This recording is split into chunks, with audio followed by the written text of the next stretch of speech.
Good day to you guys.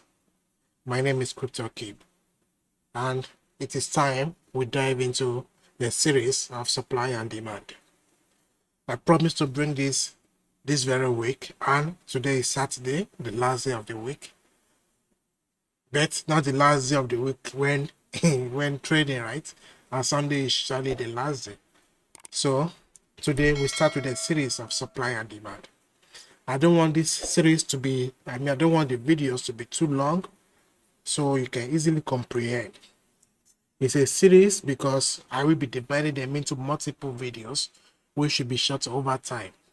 It won't be in just one long videos. And there are a lot of things to discuss and to bring to your attention when it comes to supply and demand. I want you to fully understand this because this is the backbone of the market. And this is a strategy with which I personally trade. When you understand this, then you will have the full knowledge you need to attack in the market. This doesn't mean you won't take some losses. No strategy is 100% guaranteed. No strategy is 100% assured. All are probabilities. And it's not an exact science. So, you will take some losses, but make sure you do not trade with emotions, because emotional trading is what gives you many bad trades in the market, most especially. So work on your psychological trading and emotions. And with this strategy, you'll be, let me say, 70 to 99% successful, guaranteed. So let's get into it. Many of us have heard about the term supply and demand, whether in school or why you've started trading. And as we know, the common saying is the higher the demand, the higher the price. And the higher the supply, the lower the price. That is simple. It is self-explanatory when we look at this. So if the demand is high, then the price is high. And if the supply is high, the price is low. This is basically the two things we need to know. We need to know that demands make prices go higher. And how or why does demand make prices to go higher? This is basically because people are willing to buy that asset, assuming this asset now BNB. People are willing to buy it at the current price and at whatever price it is trading. Either it goes to trade higher than this market price, people are willing to buy. If it trades lesser, people are still willing to buy. But due to the increase in demand, the sellers will realize that there is an influx of buyers, because buyers are the demanders, right? So when the sellers notice that there is an influx of new demand into the market, they won't want to sell their assets at low prices. They will rather increase the prices, and if the willingness of buyers continue to grow, they will continue to buy into that asset, which will continue to make the prices to go higher. Likewise, supply. When there is an influx of sellers in the market, especially on an item that is surplus, and people are wishing or willing to sell quick, they want to make quick profit, they want to sell quicker. Maybe you have a stock now, you want to quickly clear your warehouse so you can bring in more goods. So what you do is you sell at a lower price, which is lower than the market price. And when everybody or every seller is doing this particular action, it drives down the price, because when buyers notice that there is a lot of supply, nobody will be willing to buy at an high price. High, particularly if BNB, if there is a lot, if assuming that ZZ is dropping a lot of BNB coins right now, and you want to buy, you wouldn't want to buy this current price. You probably want to buy lower when you believe that it will be done with the selling. When he's selling, momentum is exhausted. So because of that, the prices will drop. And in supply and demand, when relating it to trading, we term this increase in price as rallies, while the reduction in price, we call it drops. Some people call it dumps. So we have a rally here, a rally, and here we have a drop.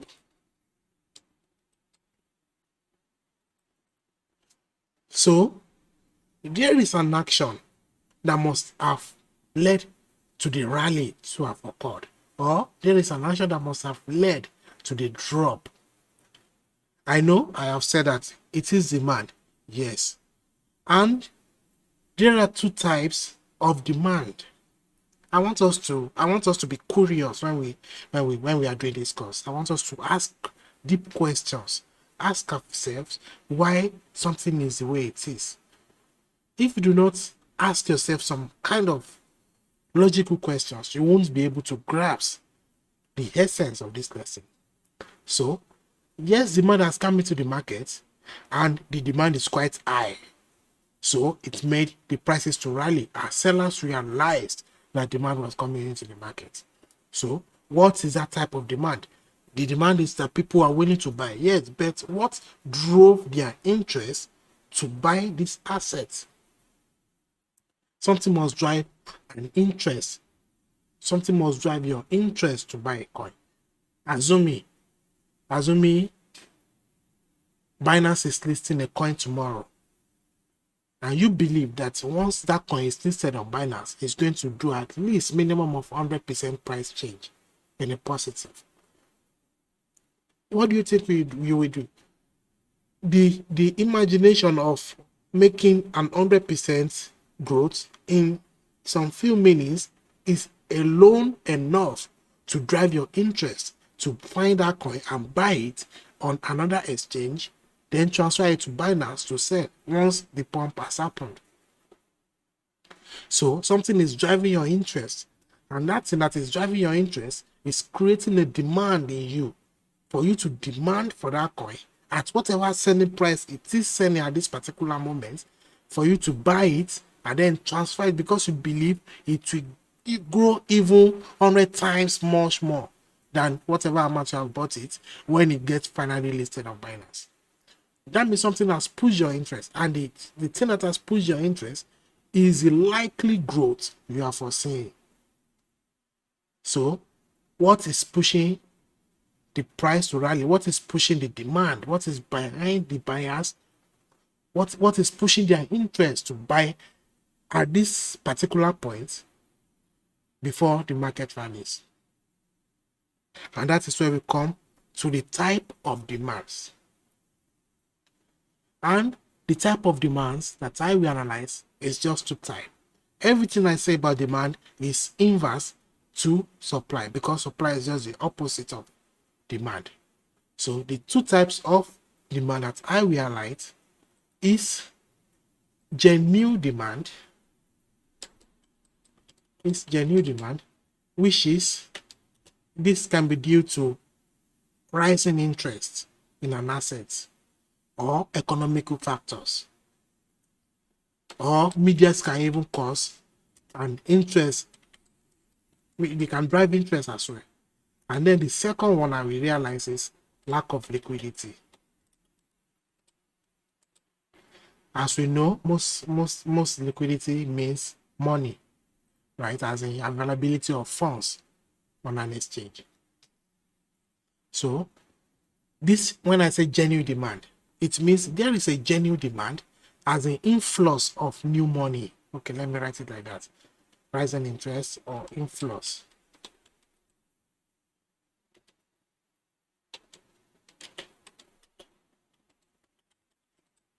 Influx of new money into the market. So that is one. Then the second one is lack of liquidity on either side. Lack of liquidity on either side. So as we are talking about demand, that means lack of sell side liquidity. Now let me explain this first one. If at this moment BNB is trading at 343.685 US dollars, that is the current market price. If there is an interest in this coin, probably Binance is doing an event, or they are creating an innovation on the BNB platform, which is a Binance Smart Chain or the other chain they have. So if they are creating an innovation that everybody believes will propel Binance itself as an exchange into greater heights, it creates a good image for the company or something like that. What do you think will happen? That news alone is enough to drive the interest of people into investing into Binance. And how do you invest into Binance? Is by buying their token. This is the only token they have, I believe, the BNB. So when the events or the innovation they are creating is generating demand or generating interest in people, people are seeing it and seeing a good future lying ahead of Binance, and they believe that this current price at which it's trading right now is even small to what it is going to achieve either in the next 1 month or in the next 1 year or in the next 10 years. If they believe the company is going to grow a lot, maybe times 10 of its value right now, what do you think will happen? A lot of people will start having interest in Binance. And having interest in Binance means having interest in BNB. That is the rising interest. And that is a genuine demand. So what will they do? They will start buying into Binance by buying their token, which is a BNB. And the moment they start buying these tokens at either this price or either they wait for a lower price or either they start buying here, what you notice is that the price starts rising depending on the momentum at which they buy. If you quickly take a look at this rally here, that green or blue candle, that very big candle, what you notice is there is a lot of momentum on that candle, which made it to price very aggressively. That means there is demand at that particular point. And it was created as a demand because the momentum at which the coin or the asset was bought at that particular price line was very aggressive. That means there is an influx of money at that particular point.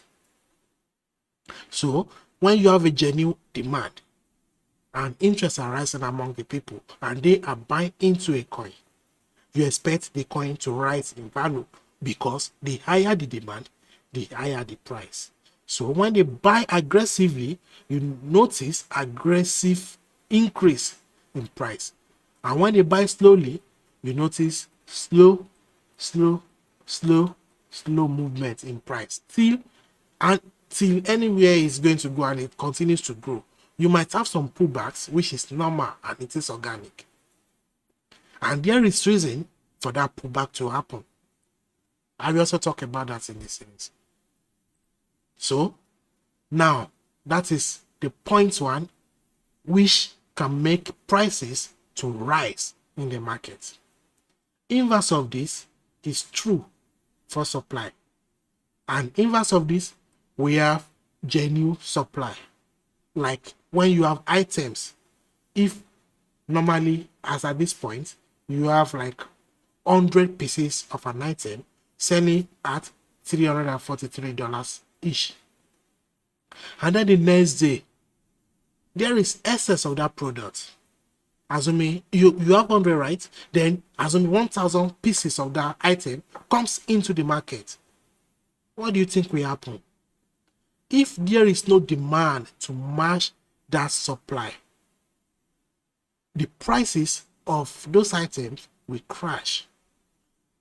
You that have 100 pieces already as of today, and 100 is coming into the market tomorrow, you know definitely that is either the price reduces and you won't get better profit on your 100 that you are selling at the very moment, or you hold it believing that you will see, if you are stubborn and you insist that you will sell it at that current market price. You are forgetting that some people are bringing 1,000 pieces of the same thing, and those people want to sell it quickly so they can even bring even more, and those people will be willing to reduce their price a bit below the market prices. And you seeing that, you will, before you start taking losses, you will want to even reduce your price below the amount you are selling at this particular moment, so people can quickly buy before they start selling the 1,000 pieces that is coming in.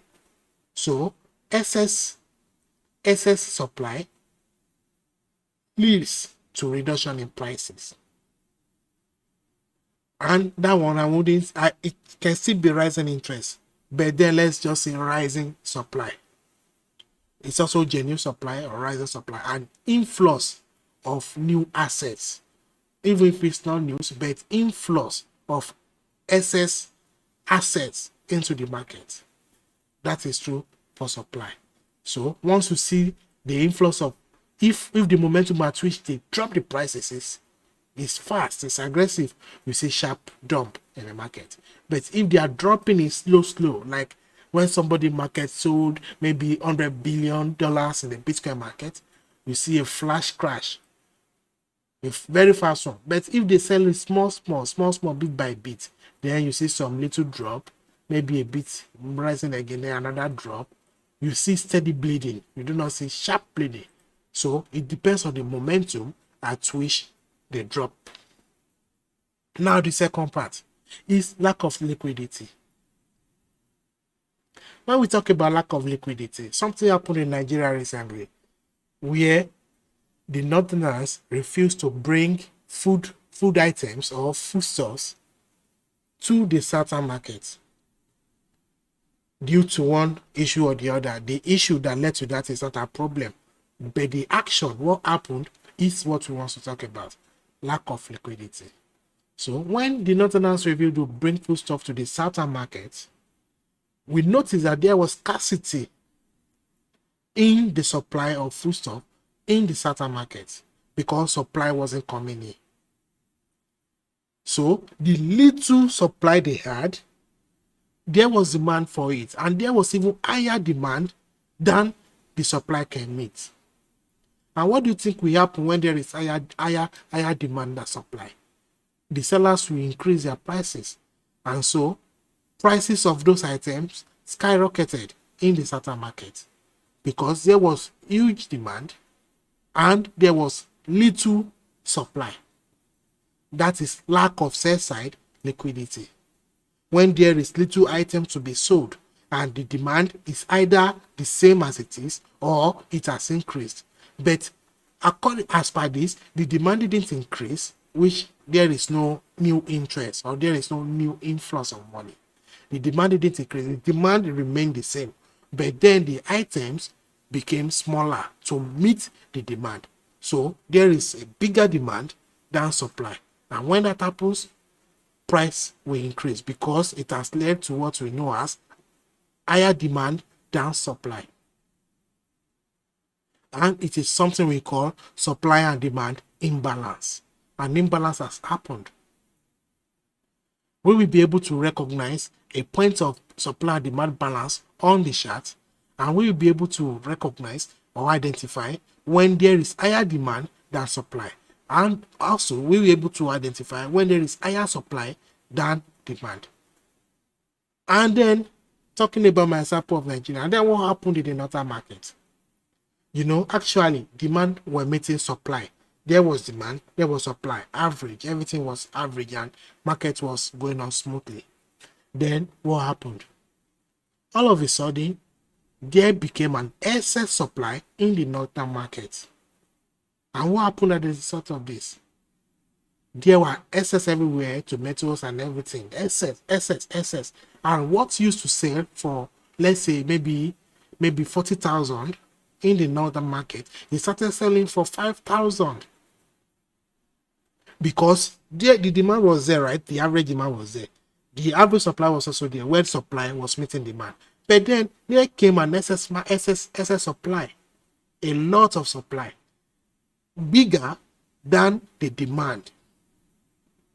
If assuming we have 10 people, we have 10 buyers and 10 sellers, and each seller is selling one piece of an item, and each buyer is buying just one piece. That's 10 to 10. That means 1 to 1 paired. That's average. There won't be an increase or reduction in the price of an item.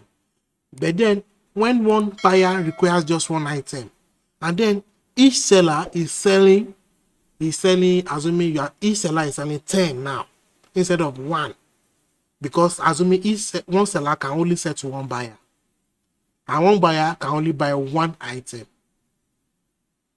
if that is in a day. But then now a seller is having 10 items to sell, which means 10 sellers are having 100 items to sell, just to 10 buyers who can only buy one. Do you think those buyers will buy 2 because the seller has more of those items? No. If your need is just 1, why buy 2? And these are things that are perishable. These are things that can spoil. If you buy 2, there is probability that it will spoil before the next day. So you cannot buy and keep it. You can only buy that one for that day. Then the next day you buy another one. So what do you think will happen on the part of the seller? The seller having those excess and looking at the possibility of destruction of those items the next day, he will be begging the buyer that, oh, if I sell one for you at the price of 100 naira, take 3 for 20 naira. He will reduce the price drastically to convince or to tempt the buyer to buy more than he needs. That means the price has dropped. And so when there became excess supply in the northern market, what used to sell for 40,000, assuming this is a 40,000 line, what used to sell for 40,000 dropped massively to 5,000. That is because there is lack of buy side liquidity. There is no buyers. And these two things that I've highlighted results in just one thing. These two things results in just one thing: the balance between supply and demand. If there is a balance in the market, sellers are matched by buyers, buyers are matched by sellers, you will only notice price fluctuates. It rises, maybe somebody wants to sell quickly at maybe cheaper profit, like a seller wants to sell, maybe somebody is buying a lot of quantity. Or maybe when items are finishing for the day, they increase price a little. Then the next day when there is supply again, then they drop the price. So what you witness is a balance between supply and demand. You notice that the price goes sideways, like what we have here. This is a sideways movement which can be equated to a balance between supply and demand. Now we know the basis of supply and demand, and we know that when supply meets demand is basically what we call sideways action or consolidation in the market. What could lead to this? Assuming there is a balance between supply and demand and market is trading sideways, the market is even, there is equal demand to supply, and then there is a rising interest in the item or asset being sold. Let's look at last year when the coronavirus started. Face masks and hand sanitizers has been a thing that has been sold way before, but you and I know that I don't need it. When Ebola happened, the same thing happened. But after Ebola died down and there is no Ebola cases anymore, the sales of hand sanitizers and nose masks reduced drastically. So there was little demand to the supply that was available. So the price was balanced. Then when the corona matter happened and people started buying sanitizers and face masks, what do you think happened, or what did you notice happened? There was huge demand for sanitizers that people sellers ran out of sanitizers and face masks. If you go to a pharmacy and you want to buy a face mask, they tell you they don't have, come back next time, because all they had has been bought up. And when new supply came to the market, what happened? We saw the prices increase. They were selling it at ridiculous prices. That was because there was a genuine demand for those items due to economic factors. So something that used to sell at maybe 1 cent or $1, only $1 before, started selling for $10. Just making an emphasis, not actual prices.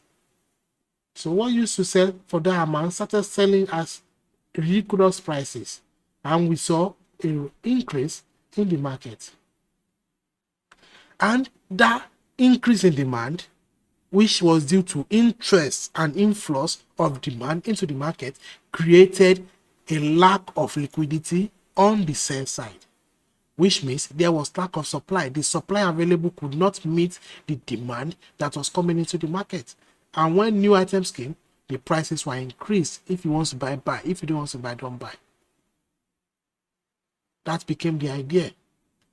So how do we identify that on the charts? When there is new demand coming into the market, creating a lack of sell-side liquidity, or when there is new supply, creating a lack of buy-side liquidity. When coronavirus was at its peak, and then there was news of vaccines coming out, what do you think happened?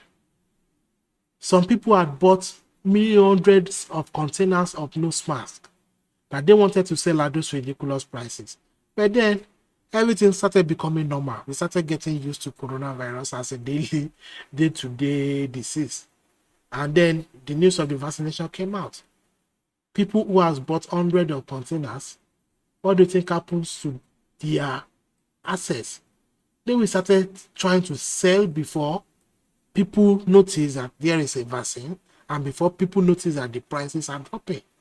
So there became excess supply than the demand, because nobody was willing to buy face masks anymore. Even I was in Nigeria recently, and people, if you use your nose mask that time, people were like, remove this, remove this, remove this. I was like, sure, what?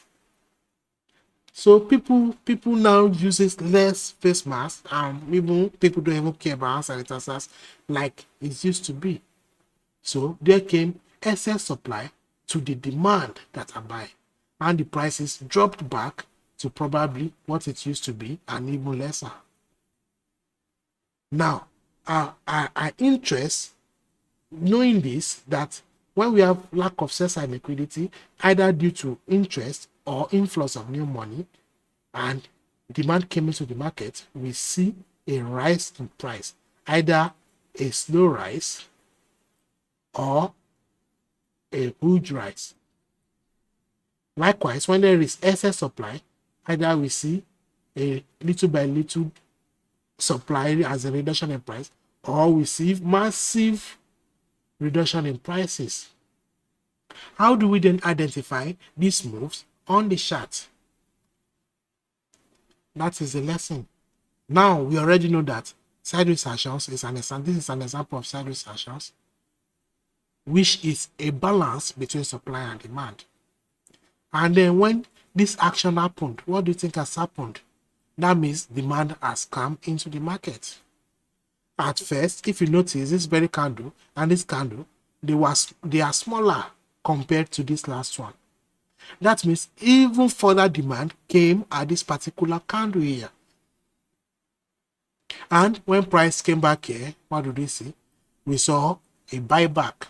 Why was this buyback, or what led to this buyback?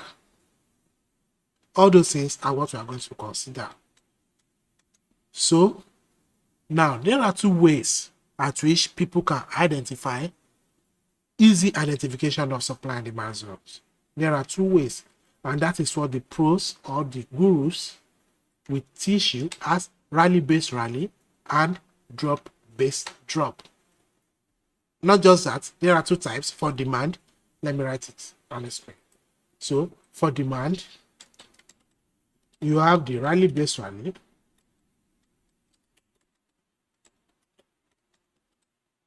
and you have, you have the rally-based rally for demand and the drop-based rally. Likewise, for supply, You have the rally. Let me start with the drop, base, drop, and then the rally, base, drop.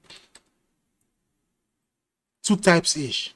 So for demand, you have the rally base rally and the drop base rally. And for supply, you have the drop base drop and the rally base drop. I have told you what a rally is. That is when you see an increase in price due to higher demand. The higher the demand, the higher the price. And the drop is when you see a reduction in prices due to higher supply, because they say in economics that the higher the supply, the lower the price. So this is a rally, this is a drop. Now, identification, they say rally based rally. That means we have an initial rally, then we have a base, and this base is a balance between supply and demand, like what we witness here. Let me read this again. The base is a balance. The base is a point at which there is balance between supply and demand. Supply matches demand at that particular point. So that is the base. That is what people refer to as base. And then we have another rally. So we have a rally, base, rally. And for this rally to have occurred, there must be one thing, right? There must be a base. There must be a base before the initial rally, right? That is a point at which there was at first a balance between supply and demand before the first rally, then another base leading to another rally. So a base is here, but they don't usually mention that. They just say rally, base, rally. Then the second one is drop, base, rally. This is for demand. So we have a drop due to excess supply, and we have a base. And what do you know already about base? A base is a point of equality between supply and demand, where supply matches demand. I may not repeat that again. Then we have the rally. So here is a drop, here is a base, here is a rally. That means this is a consolidation, which is a base. Now supply on this other side, we have the drop, we have the base, and then we have a continued drop. Then we have the rally, then we have the base of the rally. That is a distribution phase in between Wyckoff, and then we have another drop. So this is a rally base rally, drop base rally, drop base drop, rally base drop. As you can see, it is the inverse of this. So if I keep sticking my mouse as a demand, demand, demand, demand, know that the inverse is true for supply. So this is the basic way at which you can identify supply and demand zones. A point at which you see a strong move away. That is another word people use for rally, where you see a strong move away on your chart. Then a point where you have a rally, probably not a strong move away, but then you see a balance between supply and demand, and then you have another strong move away. Or a point where prices were dropping. If prices were dropping, like prices was dropping at this on this chart, as you can see, prices were dropping here. As prices were dropping, then you have your base. Probably there is a base here, and then you have your rally, and either this or this is a rally. Like I said initially, a rally can be slow move away. It can also be aggressive move away. So bear that in mind. But filtering your demand to be able to trade a very strong demand, or to identify a strong demand or a weak demand, that is another, we will get there. So that is where we will have to filter out some small movements, and where we might need some aggressive movements, or where we won't need aggressive movement but look at the slow movements. But right now we are talking about identification of supply and demand zone. So this is the way pros do say you can find supply and demand zones. If we look at our chart right now, we should be able to identify some rally-based rally, drop-based rally, drop-based drop, and rally-based drop. And we also talk about what could lead to this base, or what could cause this base when there is a big drop in the market. That is when we will then know the idea behind the base and the idea behind the rally. We already know that the increase in demand causes a rally, but then as people explain it, or as we will explain it, the other idea behind or this base and the rally. But first, before that, let's see on the chart if we can identify any of these. So like I've said, this is a point of balance between supply and demand, and preceding it is a rally. We have this rally, then we have a sideways here. So this is what has happened. We have this rally, we have this base here, we have this base here, and then what followed next? We have another rally. Sorry. Then we have another rally. So is this similar to this? Yes, it is. If at all, assuming this price action here is not available, assuming this price action to the right side is not available, sorry, I mean to the left side, assuming this price action is not available, and we can only see this like this, assuming we can only see this like this, that means this is a pure rally, right? This is a pure rally, and before the rally we had the base, so that is a base rally, and what happened at the top is a base before this drop happened, but we couldn't see the base on this particular time frame. But if we go to a lower time frame, we should be able to see the base, and here we can see some sideways movements. Sorry, I don't know why this thing is not selecting at us. As you can see, we can see some sideways movements from this rally. We can see some sideways movements here at this point. This is a point where supply meets demand.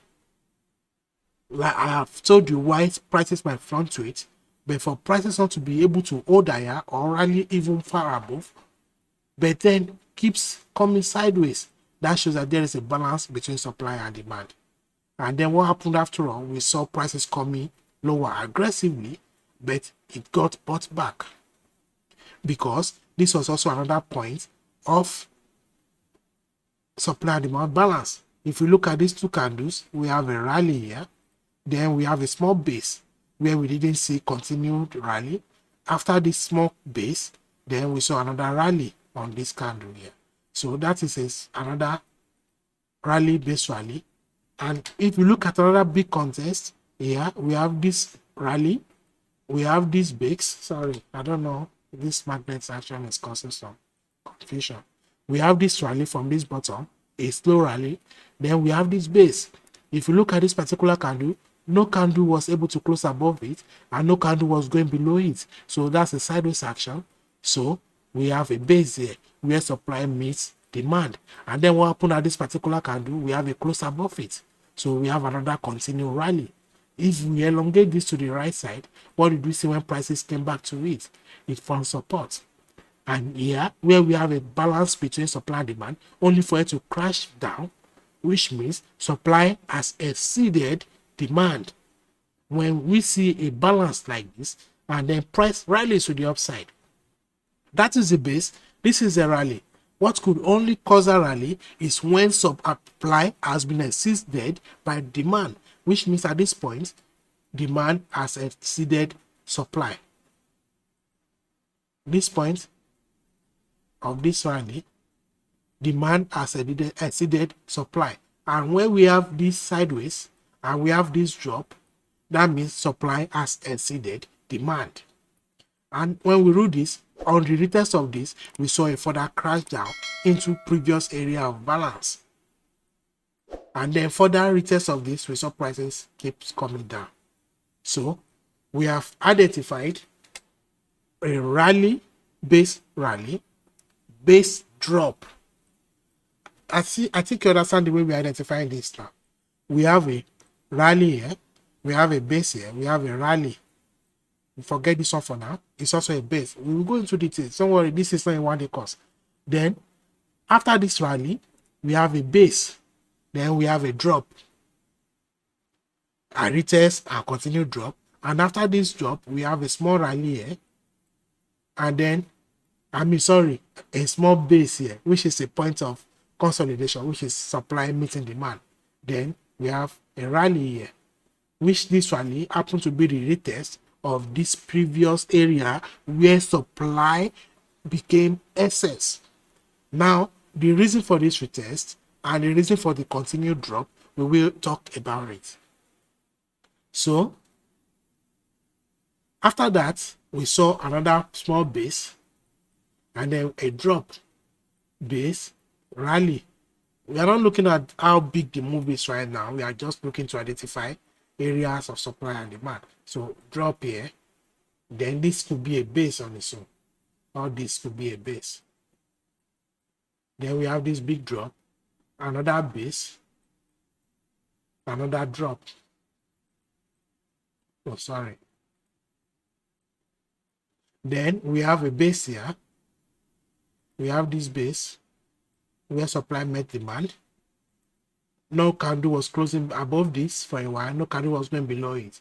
So we have a balance in the market, and then we have a rally from it. So we have a drop here, base here, rally. Let me clear this. So this is it. We have a drop here.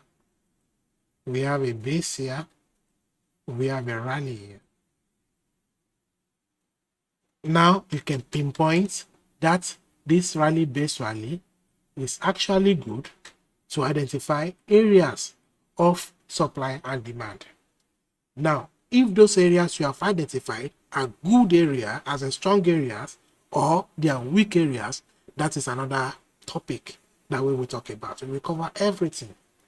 And I want to take it slowly so you can fully understand. So now let me quickly talk about, the time is almost gone, 42 minutes right now. So let me quickly talk about, if you witness a drop like this, what could make this market to base? And then what could make this market to rally? Likewise, if you have a rally like this, what could make this market to base at the top and then for that drop back down? It is the same thing that we have been saying. Now, you know, the base is a point where supply meets demand. And the drop is a point, or the drop was caused by excess in supply than demand, where supply became higher than demand. That led to this drop. And the base, let me write this. The base is a point where supply meets demand.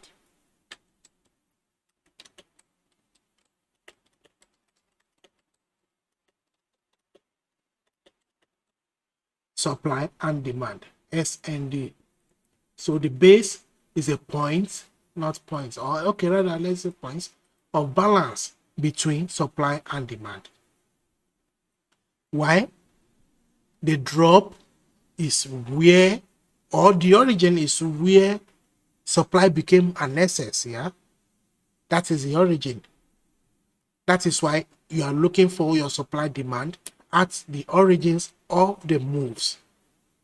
If the demand, you notice that there is demand by looking at the strong move or the strong drop, where you are interested in taking a trade is the origin, because the origin is where the supply became excess, not at the bottom side. Like this now, we have this balance between supply and demand here. We have this balance. Then we have inflows of new money buying into this coin, leading to this excess movement or leading to this high demand candles we see.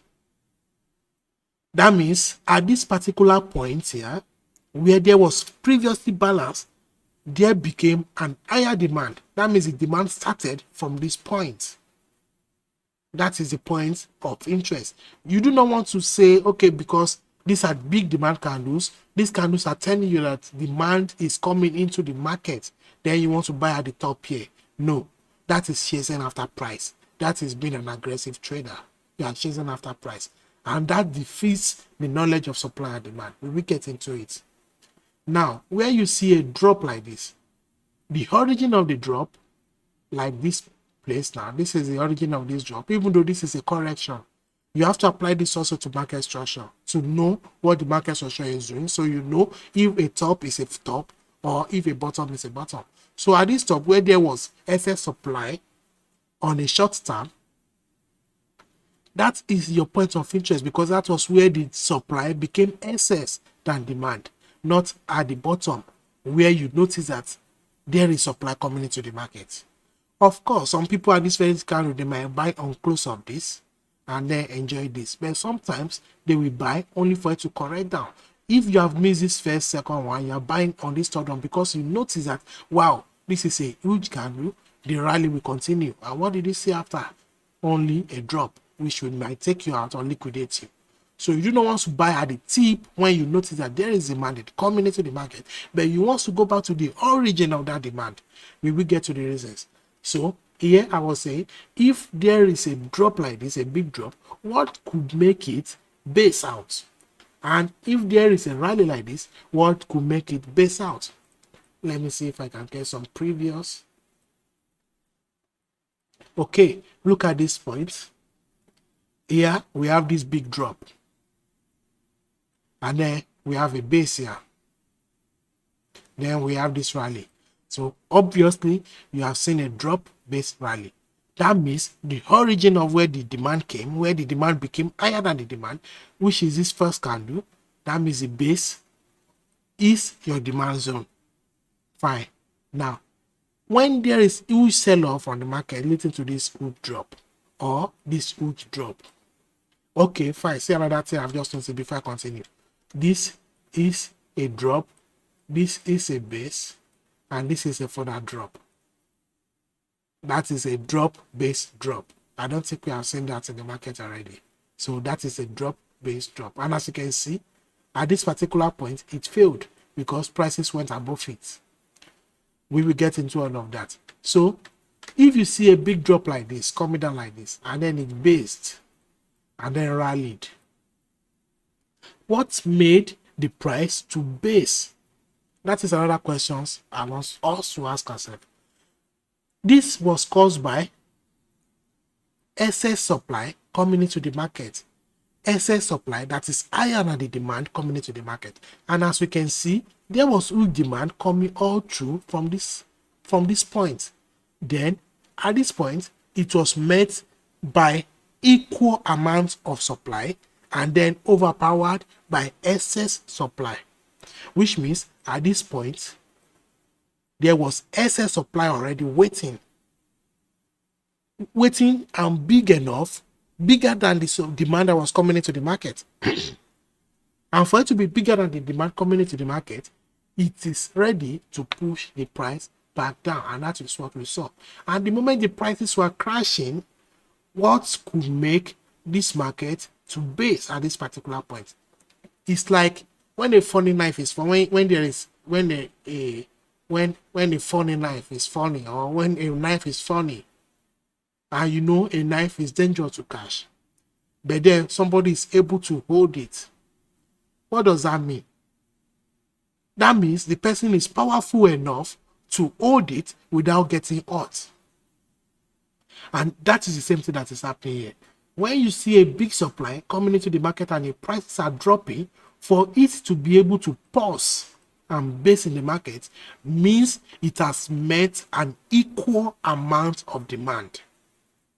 And for it to meet an equal amount of demand is where we see the base. And as we know, the base is a point of balance between supply and demand.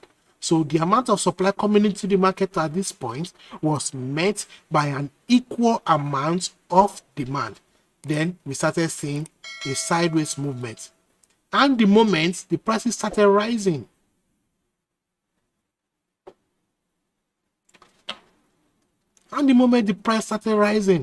what happened? That means the demand that was pulsing this market, the demand that kept this market from going further down, became bigger than the supply that was coming into the market. And the boost or the demand was able to overpower the supply that was coming. And then we saw a rally. So demand do not only causes rally in the market, demand also stops supply from going further down. Likewise, supply do not only causes drop in the market, it causes the markets to stop rallying. Like we see at this point, we notice the what's it called? The prices were rallying up. Then demand was met by supply. And what did we see at this point? We saw a price action, the indecision candle. We can easily call this a spinning top. Some people can also call it a doji.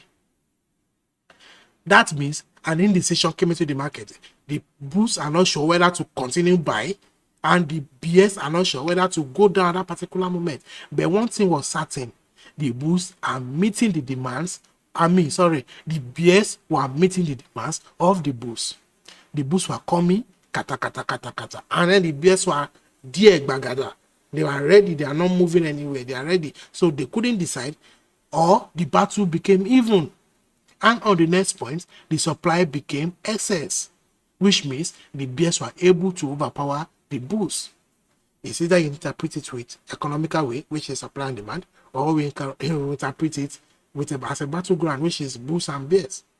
So the bears were able to match the bulls, and then the bears were able to overpower the bulls. Going down, the bulls tried here to stop the bears, which means demand came into the market at this particular point, but the demand that came into the market at this particular point was still overpowered by the supply because there was still excess supply. And then the demand came again to this market to stop the excess supply, or let me say the boost came again. Waters of the boost came again into the market here to stop the bears from marching further down. And then what happened? The bulls were able to overpower the bears. Like I said, our zone is the origin where the supply became excess, or the origin where the demand became excess. Now, looking at this move, the supply became excess at this point, and when price came into it, we met another sell-off. Now, how do we draw our supply and demand zones from these basic examples? It's simple. Just draw with using the basic candles. This is a basic candle. This is a rally candle. This is a drop candle, and this is a basic candle. Just you can draw from the open of the candle like this to the highs. This course I will treat it in another lesson. I don't want to treat it. I'm just jumping into the future here like this.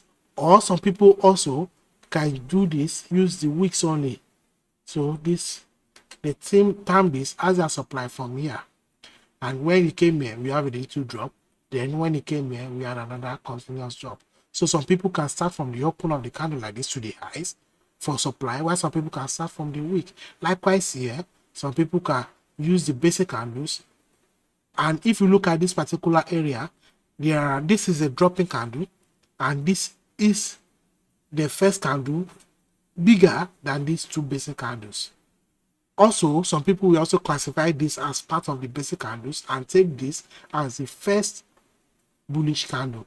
So some people will mark it like this, while some people will mark it like this using the close or the open of these two real basic candles. If you look at the eyes of this couldn't close above it, but this closed just on the edge. So some people can also use the edge or the wick of this. How you draw it will solely depend on you. We will go into detail on that in the next video. So the point now is rally based rally, drop based drop, and the influence of demand and supply into the market can cause the market to stop moving. Likewise, it can cause it to rise. There was a drop coming here, and what happened at this particular base? We can see this is a bullish engulfing candle here, which is also a price action pattern for reversal. And what happened, I explained this in our price action lesson. What happened was that the bulls here were able to overpower the bears. And what does that mean? That means demand came into this market.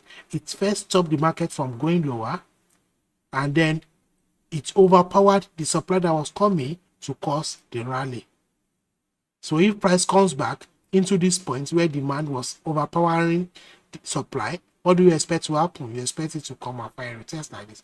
And then another question is, why is it that whenever price comes back into the previous basing area, it is meant by a buyback? Now, this is it. Most times, the demand big enough to cause a stop or a halt in an influx of supply, or to cause a stop in where there is excess supply, or the supply required to meet the demand coming into the market is not coming from retail traders. I can use $1 million to buy this particular coin now, and then I won't see any movement at all. It will just be up to here. It might rise up to here and then it will come back. But then somebody might buy $100 million, and what do you expect to happen? From this point, $100 million, you see a big move. That means there is a large supply coming into the market. And for that large supply, large demand to come into the market, excuse my small glimpses. So for that large demand to come into the market, and then you see prices coming back down from that huge demand, what is big enough to cause that odds in the market and make it return back? It is supply, yes, but who has the power of that supply? Who has the capacity of that supply? Looking at this asset as it is, that the supply here means selling of BNB coins. Who has a huge BNB base or a large pocket to make sure that whatever demand is causing this market to rise, maybe $100 million, has an equal amount of $100 million or $200 million to stop the market from further rising and then make it reverses? Those are the institutions, institutional buyers, corporations, market makers, banks, and whatnot. Institutional buyers, in short, they are the ones who have the power to stop a rally and also have the power to stop a drop. They also have the power to make sure that that drop they have stopped goes back to where it's coming from, because they have the deep pockets to use their money to keep buying until the seller is exhausted. And then when the seller is exhausted, they buy more to even further push the price up. That is why we call them market makers or market movers. They are the institutions. So they are the ones with the large pockets to cause a change in direction in the market. So why is it that if we witness a excess supply here, excess bigger than demand coming into the market, and then prices falls, goes back to it, then gets bought or gets sold again? Why? Because it is believed that if a market is rising, let me do this and then delete for more space. It is believed that if a market is rising, like if a market is rising like this to the upside, and then we witness a base, you know what a base means already. That means this demand coming into this market has been met by an equal amount of supply. Who has the pocket to match this demand coming? Institutions, right? And that is probably because they want to sell, or they are already selling into the market and expect the price to fall. what will they create? If you watch my smart money course, my smart money lesson, you will understand what I'm trying to explain here. So after they have finished, they have sold probably a batch, they want to do what is called a testing. So they make sure that prices go lower a bit. They have actually sold there when there is balance between the supply and demand. They are selling, because if they are not selling, it won't match the demand that is coming. So they are selling, causing a base in the market. This can also mean two things, because we said we have a rally base rally and we have rally base drop, right? So I'm explaining the rally base drop here. So when we have the base and then we see a drop like this, they are doing probably what we call the testing.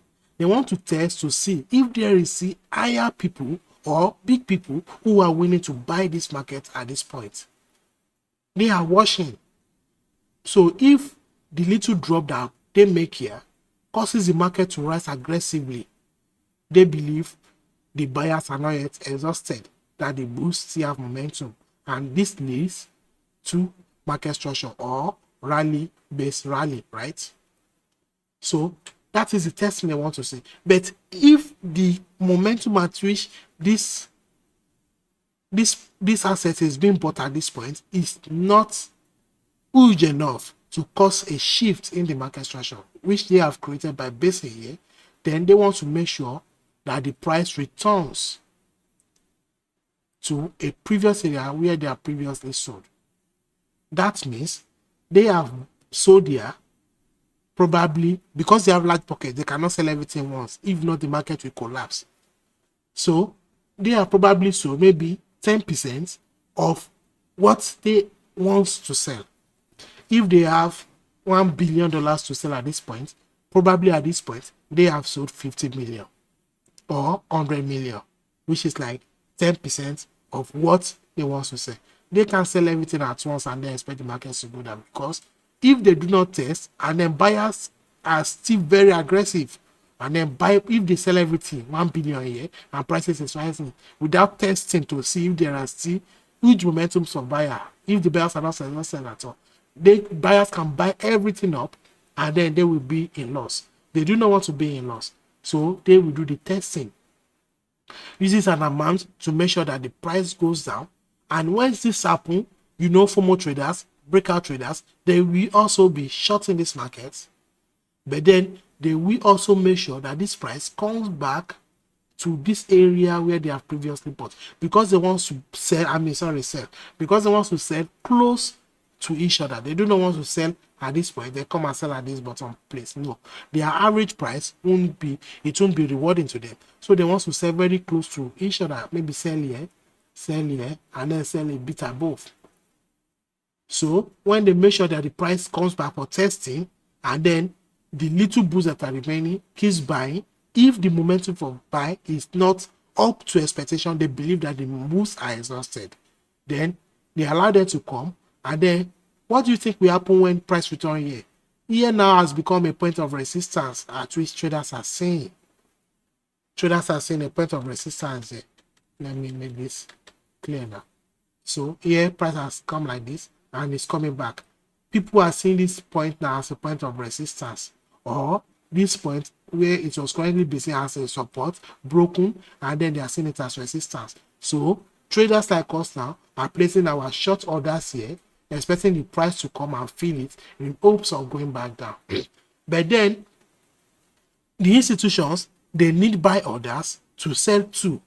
And if the momentum of buy is not quite much, what do you think will happen? That means they cannot sell another 100 million without causing a big jump in the market. So what will happen is they will allow the price to come up. It will first fill all those shorts, or everyone that is shorting, it will fill their orders in. Then they will trigger everyone's stops above here. When those stops are triggered, that means buy back into the market. And those buyback are what they are selling to. You are buying now, they are selling. You are buying, they are selling. You are buying back, they are selling. Then it will fill all their orders. Then you might likely see another base here. Then before you see the large drop when they are done selling. So here you have disappointed, and then the prices then react to your initial direction. You are no longer the direction. You are just wrong on the trade. So what do you notice here is a point from this point to this point will become your supply zone, where demand became where demand became lesser than supply, or where supply became excess of demand. And for price to then go below these lows means the demand coming from here is huge enough. And then have you realized now that so when the demand first came, supply first came, price came down, and it came to it to cause a retest. Either it drops back immediately or it stops on. It takes out the stop losses that are here before going back down. That is why you see sometimes you get stop haunted in the market. But then the deep pockets are the ones that are selling. So the idea is that when there is huge demand coming into the market from here, that the buyers or the institutions are not done buying. It is believed that when you see a demand like this, because we have a demand here, and you should know the reason why there is a demand here already, because that is a base of this drop. That is the base of this drop before the rally. So you can also do like this, depends on you, but that is the base before we see this rally. So what is believed is that the institutions that are buying this particular coin at this point, they are probably not done buying. Probably they are on the testing phase to see that there is low supplies now, that there are low momentum of sellers. So they are buying here, they have caused the price to rally up. Then they want to see that there are no much sellers, no huge amount of sellers again. Then only for the price to return and then fill their remaining orders laying at this point. So the idea of supply and demand is that institutions are buying, and once they buy like this and there is a first rally, prices will come back to retest that. And if there are penny orders, leftover orders that are remaining at this zone or a bit below or a bit above, because they can choose to buy just a bit above or the same point or a bit below, and you that are buying, you can be stop wanted. So because of their leftover orders that is not completely filled, if you are selling 1 billion and at this point you have sold 100 million, you do not want the price to, if you are buying on 1 billion and you have just bought 100 million, you still have now 100 million to buy. So you do not want the market to rally far away on your 100 million. You want it to come and take the remaining 100 million. So that is the idea, that once there is a demand zone created, prices will come back to it to fill the other 900 million or whatever order is left behind by the institution. And when the order is completely filled, prices can then go to the moon. So that is the idea of how supply and demands are created.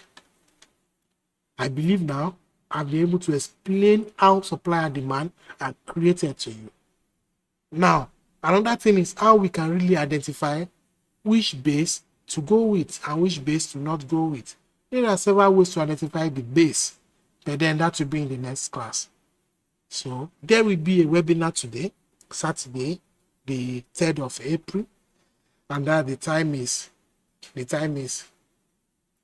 I think the time is 7 p.m. I think the time is 7 p.m. Let me quickly check.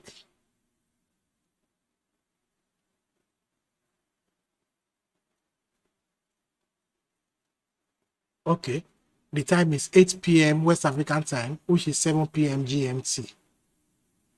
So it will be heard on Google Meet, and then it will be published on YouTube as well. So I will further explain this in the webinar. So, and I might go into the identification of the zones properly, because there are two ways we can identify using the base.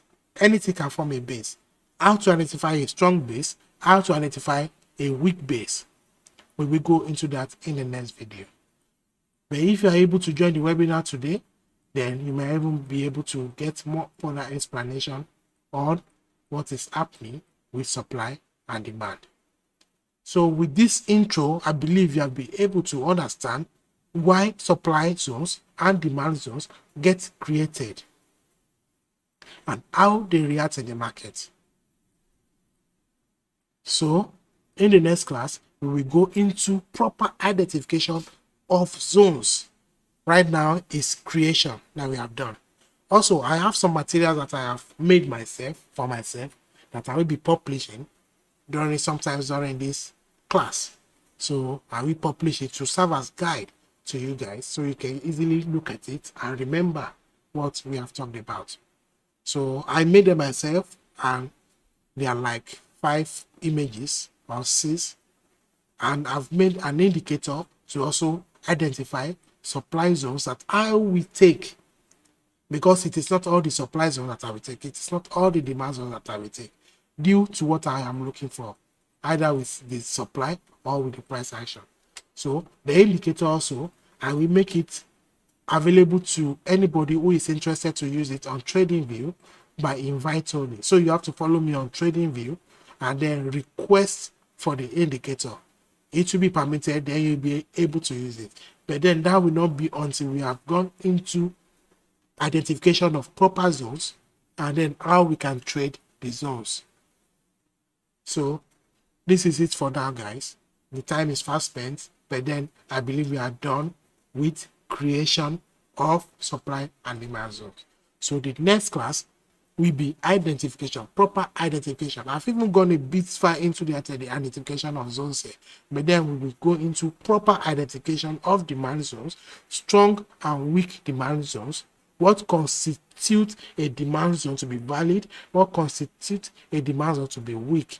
And then continuously we go into how we can filter out noise and how we can really get the good ones and the bad ones. That is not probability that they won't fail, but then you have a high probability zone.